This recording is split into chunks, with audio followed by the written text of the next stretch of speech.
La situation demeure donc volatile au Mali après l'échec d'hier. Quelles sont maintenant les pistes de sortie de crise? C'est l'une des questions que Mohamedou Oumfa a posées à Jean-Hervé Gézéquel. Il est directeur de l'International Crisis Group pour le Sahel.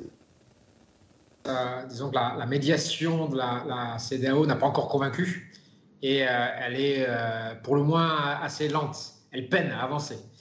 Et cette lenteur, elle s'explique par le fait que les propositions de la CEDEAO apparaissent trop timides, trop conservatives aux yeux du principal mouvement qui rassemble les protestataires, ceux qui sont dans la rue, à savoir donc le M5, Rassemblement des forces patriotiques.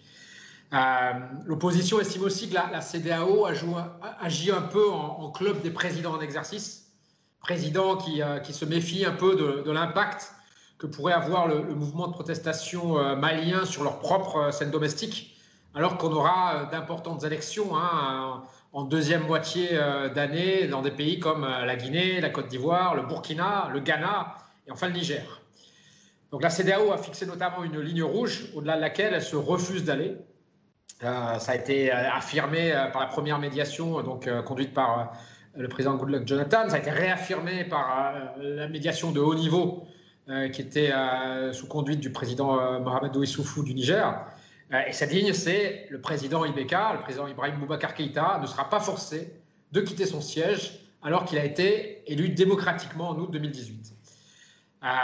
Sur ce point, c'est intéressant parce qu'il y a quelques semaines, le M5, en début du mois de juillet, le M5 avait paru un temps infléchir sa position et avait paru presque sembler dire qu'ils étaient prêts à accepter que le président Keïta reste à condition d'avoir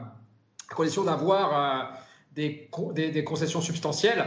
Mais il semble qu'à nouveau, ils exigent, et notamment depuis le 10 juillet, depuis les événements violents qui ont suivi les manifestations du 10 juillet, ils exigent à nouveau assez fortement la démission du président Keïta, considéré comme le principal responsable de l'état de dégradation du pays.